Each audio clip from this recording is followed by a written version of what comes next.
Okay, we're live. Hi, this is William Ramsey. Welcome to William Ramsey Investigates. On today's show, I have a very special guest. His name is Brad Gilmore.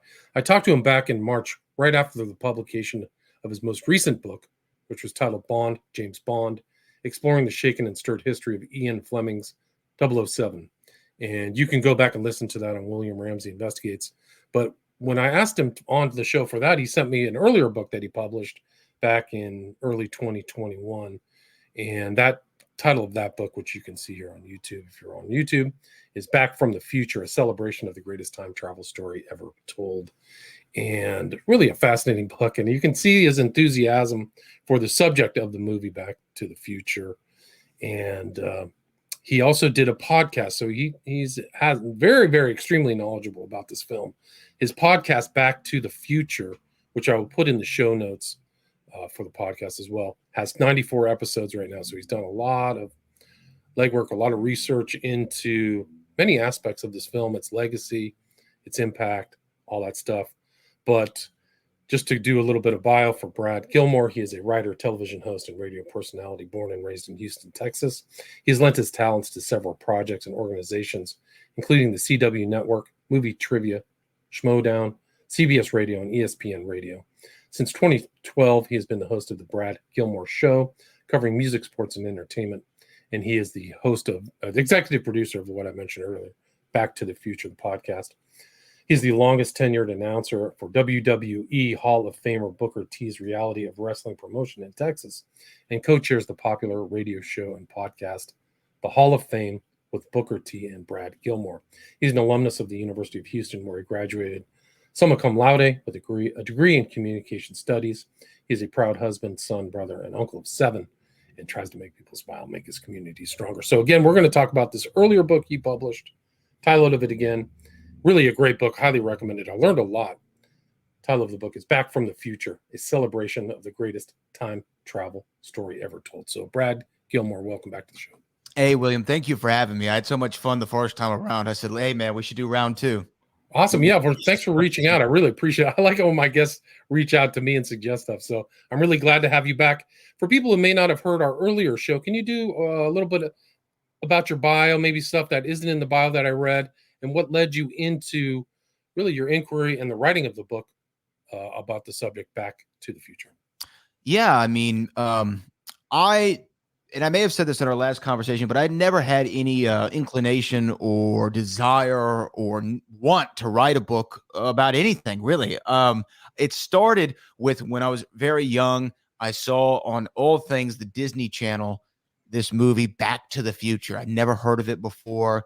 And I remember going the next day. It's vividly. I talked to this guy in my first grade class, Miss Gray, Avery Davis. I said, have you seen Back to the Future? And he had no idea what I was talking about. And it was this world that had opened up for me. And we were talking a little bit before we went live, William, about some stuff in our families. And you and I's fathers are of a similar age and generation. Now, I have brothers who are much my senior. My oldest brother, Rusty, we're 23 years apart. And he's in his early 50s. And my brother, Scott, who was born in the 70s. And my sister in the 80s. And I was born in the 90s. So there's this real generational trend in my family, my father having kids in the 60s, 70s, 80s, and 90s. And this Back to the Future film, as I got older, became a conduit for all of our conversations and our relationships. It was a way for all of us, including my mother and father, because the movie's based largely in the 50s, the first film, to all relate on one similar subject matter.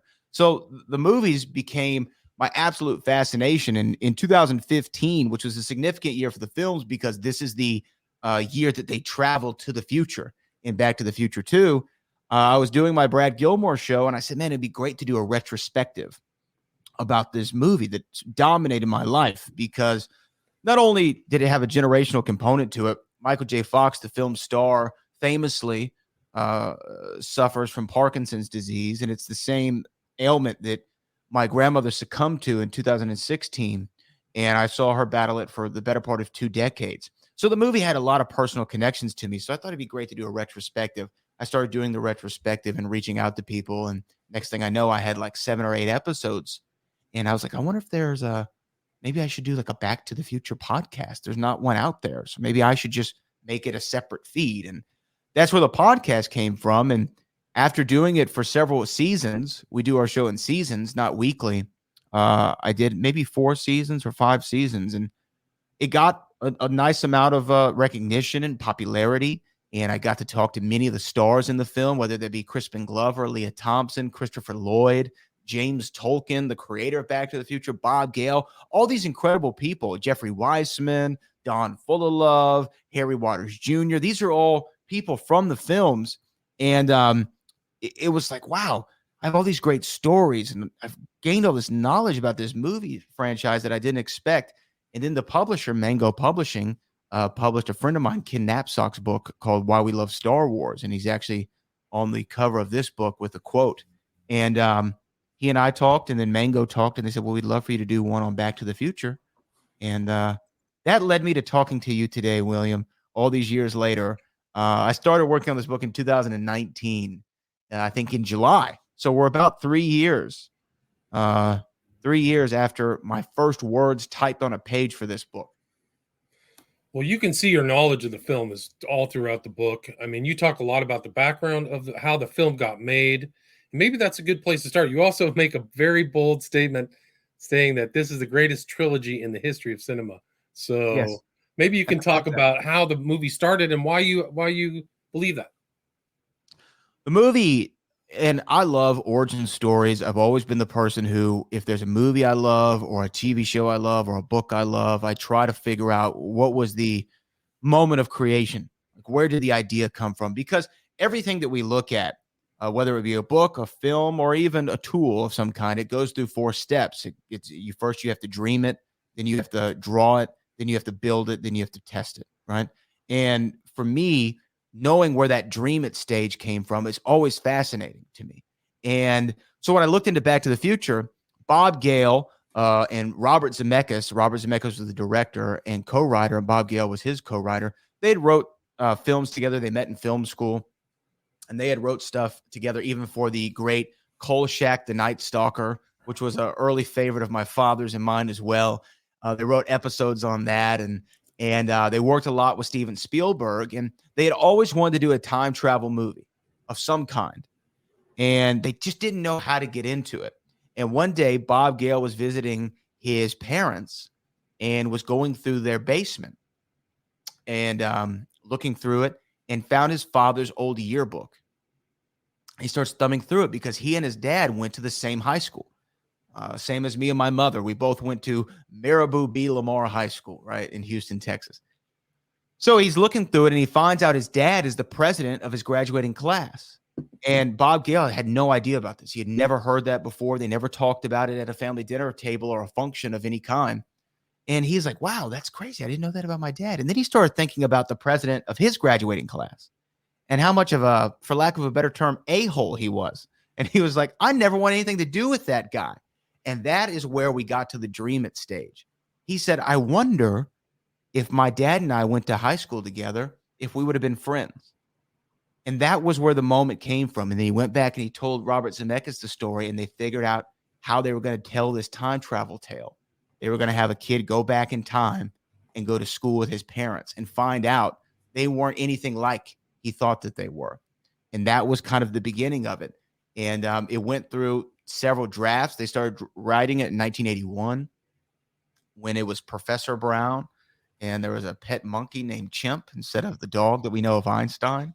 And it was the springtime in Paris dance. And the movie ends with at a nuclear test site where they blow up a refrigerator so Marty can go back in time, right? Or Back to the Future, rather. So it went through several different iterations, and they shopped it around everywhere and couldn't get anyone to pick it up. And everyone told him, you know who would love this movie? Disney. Disney would love this movie. And they took it to Disney, and Disney almost laughed them out of the room. They said, are you kidding me? A movie where the son and mother have like a somewhat of an incestual relationship? Absolutely not. So they couldn't get the thing made. And finally, Robert Zemeckis said, look, Bob, I can't just go around town and try to get this movie made all week. I got to work.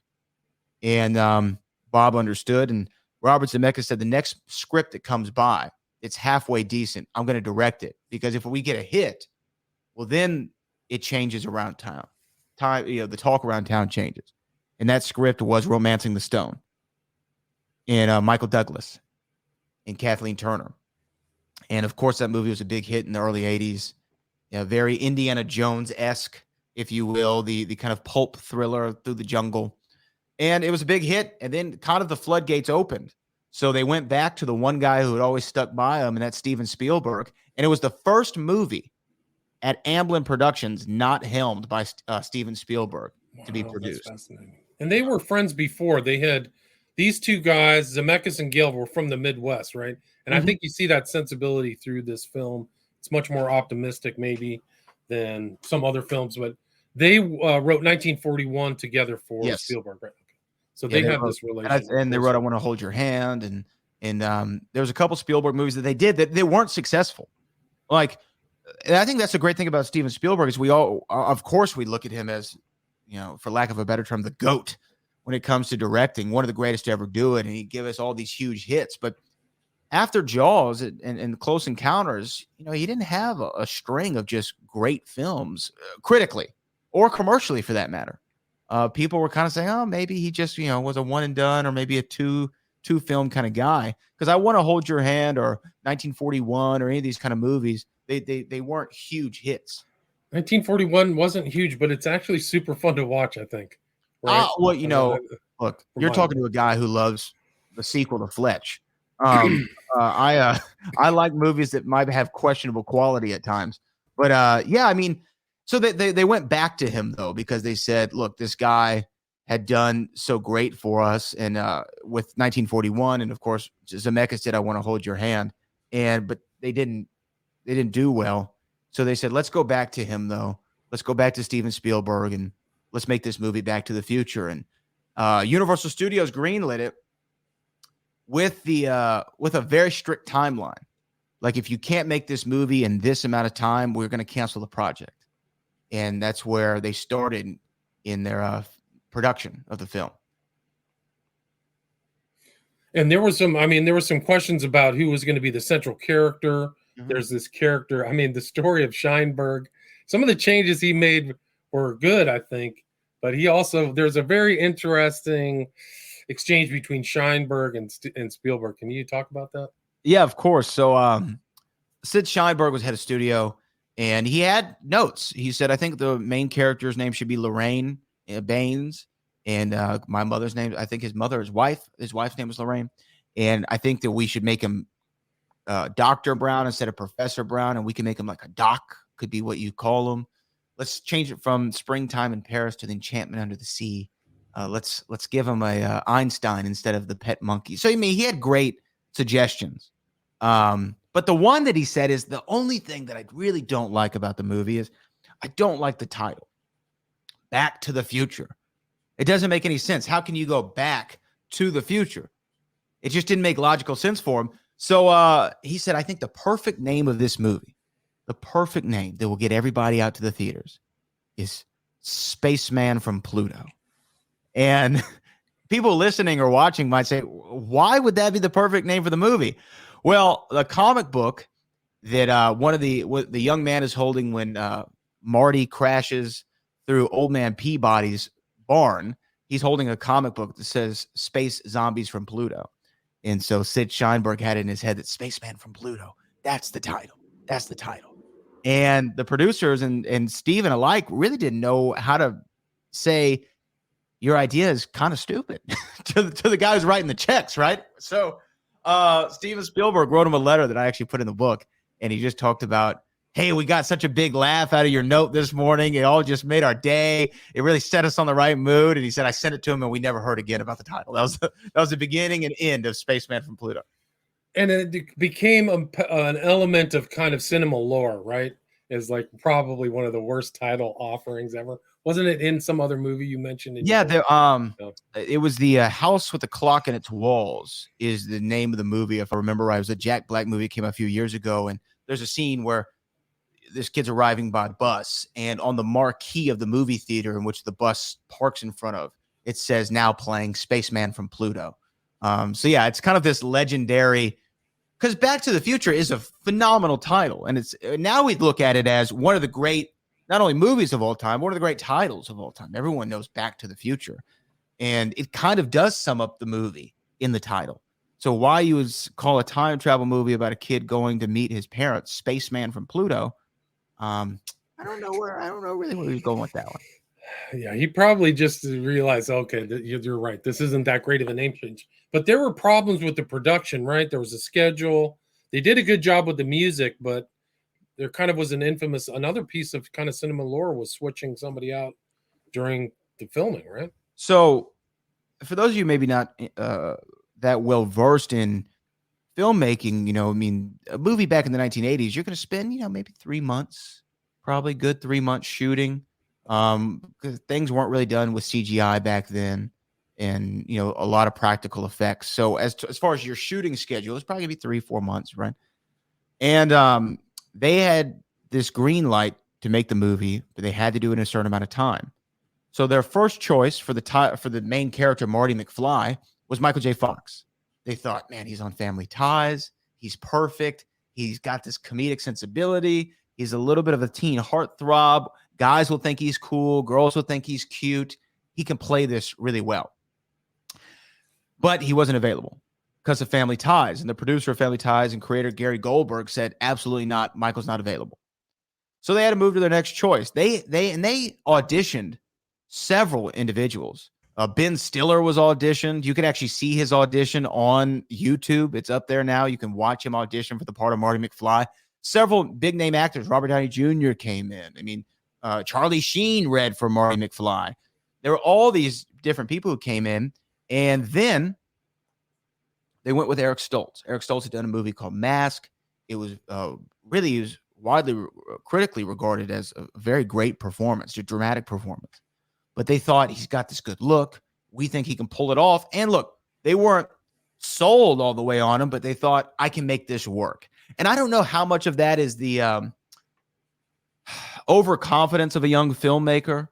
I think, William, such as I, like, especially when you're in your probably mid-20s, you think, I can make anything work.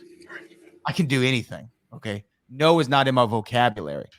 So they used Eric Stoltz, and they start filming with him, and they get about 6 weeks, if not longer, into production to where more than half of the movie has been filmed. It got to the point to where Tom Wilson, who stars as Biff Tannen, said, we got to the point where we're starting to ask everyone, what's your next project? We're wrapping this thing up. What are y'all going to do next? That was at the stage it was. And then they, Robert Zemeckis and Bob Gale and Steven Spielberg strung together some dailies from the film. And they said, and they watched them. And Bob just didn't feel right about it. Bob Zemeckis, that is. And Steven Spielberg looked at him and said, yeah, I don't think you're getting the laughs that you want. There's laughs on the page, but we're not getting them on the film. Eric Stoltz played it like it was a real thing. And by accounts of people who were on the film, he was a method actor. So you called him Marty. He didn't respond to Eric. He gave the cold shoulder to Tom Wilson. He was real cozy with Leah Thompson as their characters. And he was playing it like, I actually am stuck in the past, which any of us would be supremely frightened about if we were stuck in a generation that's not ours and we don't know how we're going to get back. But this movie was meant to be an action comedy in a lot of ways. So they said, well, you're not getting the laughs. So they made the decision 6 weeks into production with more than half the film shot to replace the lead actor.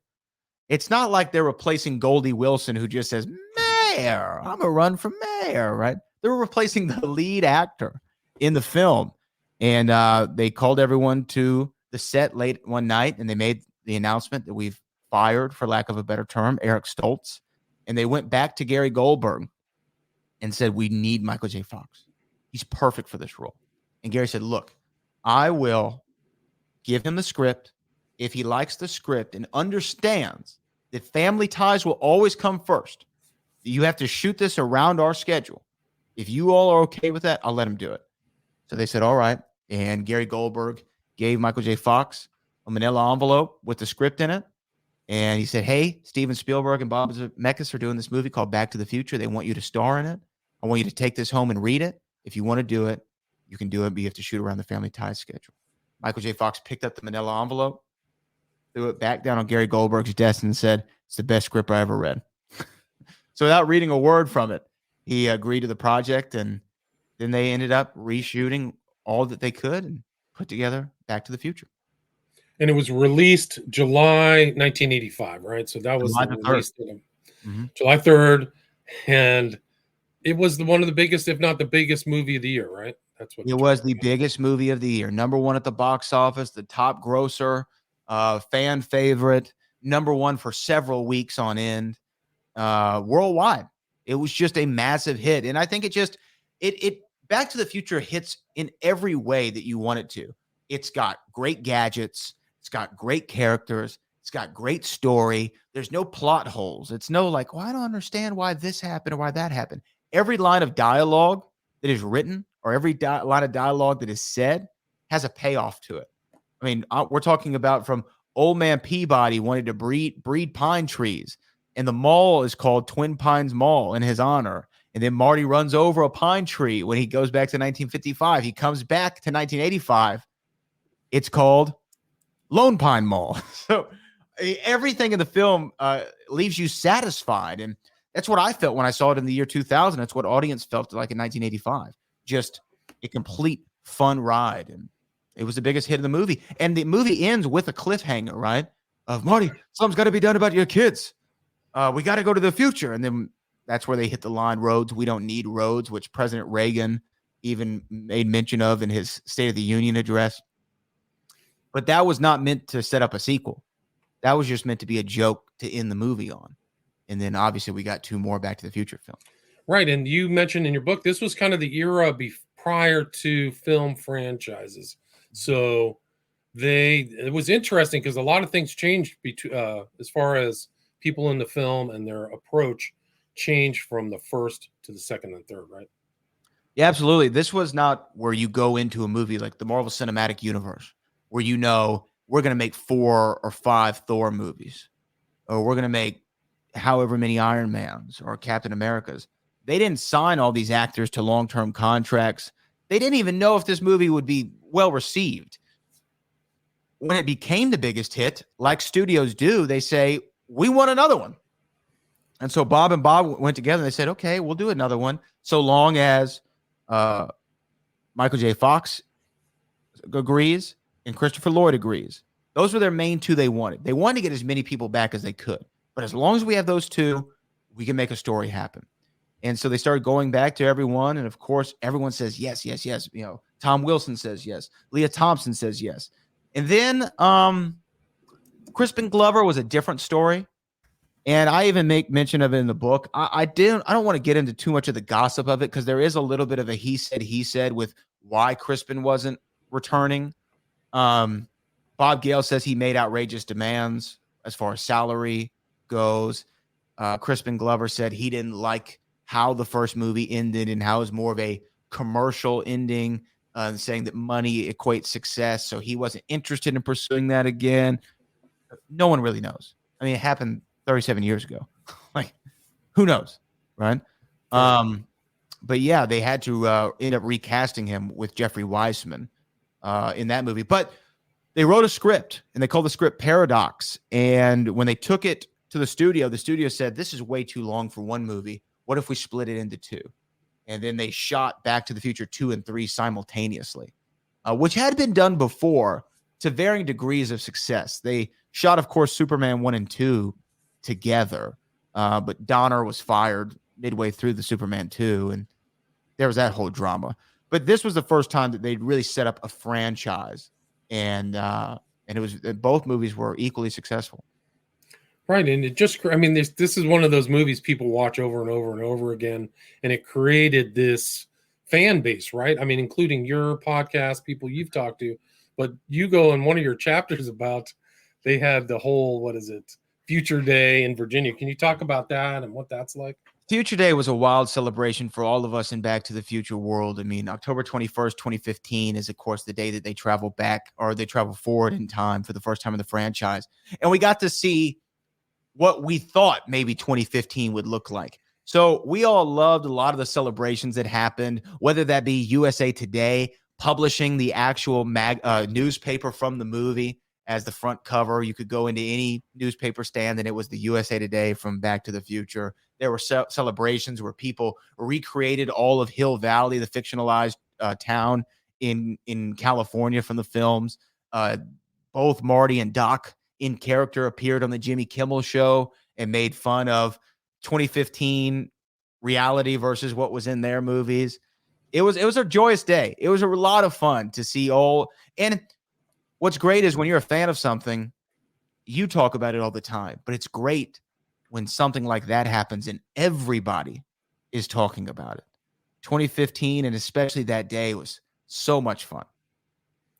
Right. It was amazing. So 30 years, and they changed the name of Reston, Virginia to Hill Valley, right? Mm-hmm. Yeah. I think that set is actually part of the Universal tour, right?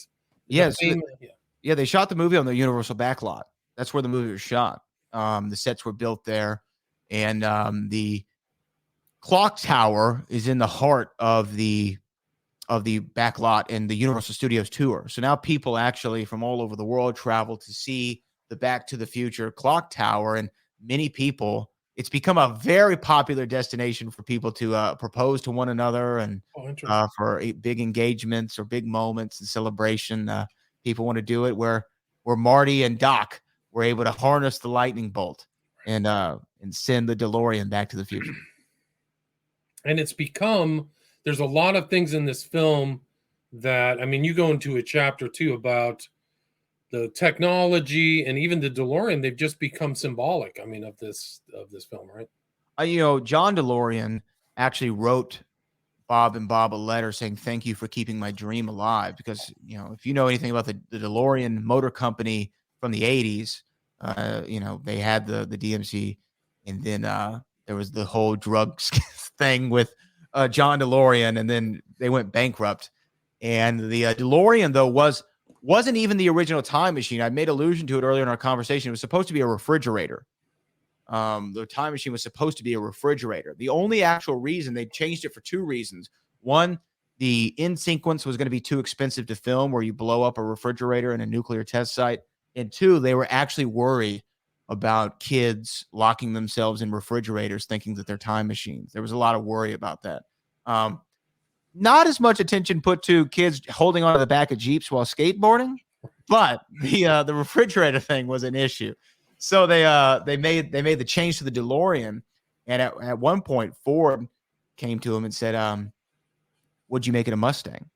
Oh, interesting. And Bob Gale famously said, "Doc Brown doesn't drive an effing Mustang." and there was a lot of product placement though too, because the filmmakers thought, and this was one of the first big films that had that much product placement, whether it's Pepsi or Texaco or things of that nature.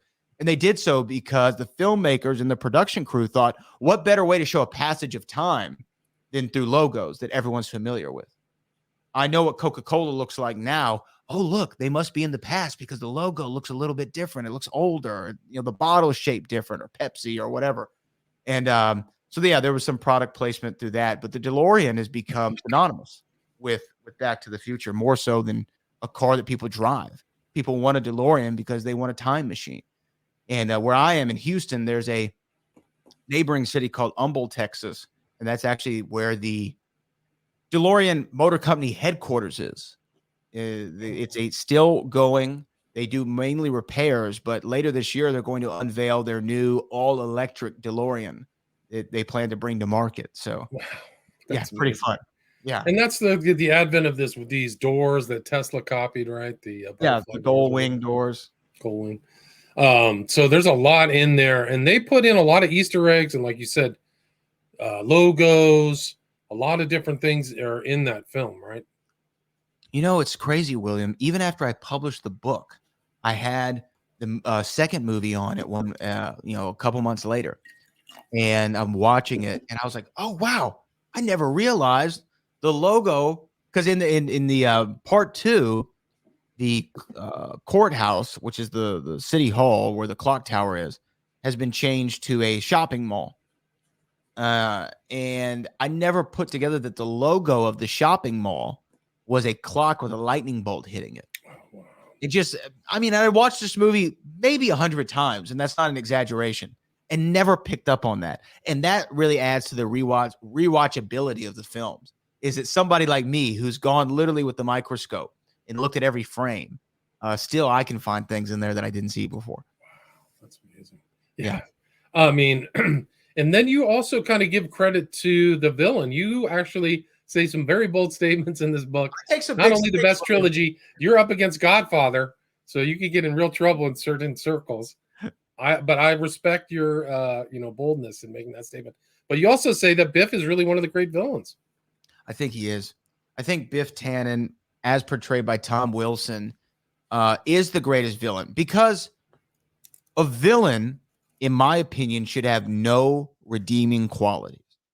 Like, if you are truly the heel, as we say in wrestling, but if you're the bad guy in the movie, there should be nothing about you that I say, man, he's so cool.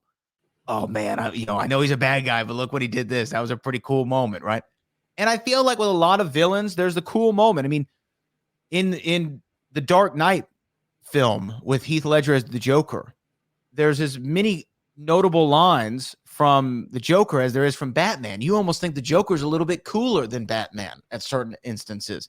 Darth Vader might be the coolest villain ever. I mean, the way that he looks, the way that he moves, the lightsaber, and we know his origin, and he wasn't always a bad guy. As far as we know with Biff Tannen, he is a POS. That's all that it comes down to. He hates everybody. He bullies everybody. He tries to take advantage of everybody. There's no redeeming qualities about him at all. There's nothing that you can say about Biff Tannen that you like. And that's the reason why, more than any other villain in film history, like where you can think of a popular villain, he is not cool. He has no redeeming qualities. No one says, I want to be Biff Tannen for Halloween. And it's interesting, too, because you say there's different variants of Biff Tannen seated throughout all three films. But the guy in real life was like a comedian. He's a funny guy. He's just really good at his job. Would you agree with that? Yeah. So Tom Wilson was a stand-up comic, and he is today. I mean, he still does stand-up comedy. He's actually a tremendous artist as well. I can't remember the count because it's been some time, but I think there's 8 or 9 different variations of the same character of Biff Tannen. And that includes Griff Tannen, his great-grandson, and of course, his great-great-grandfather, Buford Mad Dog Tannen, in the third film. So his performance is masterful. And more than any other character in the film, or actor, I should say, in the series, I think that he gives the greatest performance of them all. Just to have those differences. Because even if you look at the first movie, when we're first introduced to Biff, he's in his mid-40s. He's George's boss. He's a jerk, okay? We go back to Biff Tannen in the 1950s as a teenager. Completely different. I mean, not completely different, but a different age that he's playing to where he's still believable. Then Marty comes back from the past, and Biff is now the subservient Biff to, oh, anything you need, Mr. McFly. I'm putting on the second coat of wax now, right? Right there's 3 variants of the character. We get to the next film. There's old man Biff. There's Griff, his great grandson, and then we're up to 5, and we're not through the film, because then you go to the Biff horrific period, where you go to the alternate 1985, and he's playing, and this is Bob Gale's words. Bob Gale based that character, that version of Biff, on Donald Trump from the 1980s. Wow. The way that he looked, being owns casinos and hotels and things of that nature. He based him on a Donald Trump. So you have the Trump version kind of, and then you come back. So there's just so many variations of him. And for him to make them all unique and all distinct, I think is a testament to his ability as an actor. Right. I mean, a lot of range, right? I mean, I guess that's one of the challenge. And you, through your podcast, you had the opportunity to really talk to a lot of these Leah Thompson and really players who were in this whole saga. Really, can you talk about what that was like? Yeah, I mean, I've gotten to talk to Leah Thompson, who played Lorraine Baines or Lorraine McFly, Crispin Glover, who played George McFly, which was a treat. And on 2 separate occasions, talked to Christopher Lloyd, who plays Doc Brown. And Christopher Lloyd is a longtime favorite actor of me, whether that's Jim Ignatowski, whether that's Professor Plum. He's the only man to play a doctor and professor, both in the year 1985 that I know of. He played Professor Plum in Clue the movie. He was Uncle Fester There was a big movie when I was younger called The Page Master with Macaulay Culkin. So I've always enjoyed Christopher Lloyd. So having the opportunity to talk to him on 2 separate occasions was a thrill for me. And Bob Gale himself, asking Bob Gale, the guy who created this and continues the franchise. Robert Zemeckis has gone on to do other movies, massive movies, Castaway, Forrest Gump, to name a few, right? But Bob Gale has largely focused his career on continuing the legacy of what he considers his greatest work, which is Back to the Future. And so even getting to ask him just things I've always wondered about the film and debates that I've had with my fellow friends who talk about Back to the Future, it's awesome to talk to people who are involved in something and involved in creating something that you love so much. Right. It's still a valuable kind of trilogy even to this day, right? I mean, there's still generations, spin-offs, right? Mm-hmm. There's the ride, there's the cartoon or whatever, the animation. There's a cartoon, there's the game, there's the comic book series that runs today. There's the musical that is out now that's about to come to the United States next year in the UK. So what's the name of it? It's Back to the Future, the musical. Back to the Future. There it is. And they're going on now, I think, a year and a half. They've been doing that show, or more, 2 years. There's pandemic, cuts time out, but nevertheless. So yeah, I mean, so to talk to these people, it was similar with the last book with James Bond, when you get to sit and talk to George Lazenby for an hour, and be able to be like, wow, this is one of the guys. So yeah, it's always awesome to talk to people who are involved in that creation. Right. What happened to Elizabeth Shue? Fire Pixie asked. She was in the first one, or was she in the second one? She was in the second too. Yeah, she was in 2 and 3. Yeah. So that's another interesting story. So the original Jennifer Parker that we got on screen is played by Claudia Wells. And Claudia Wells was set to return for the second film, but unfortunately her mother fell ill and she chose to be with her mom instead of doing the next movies, which I think is completely commendable and respectable.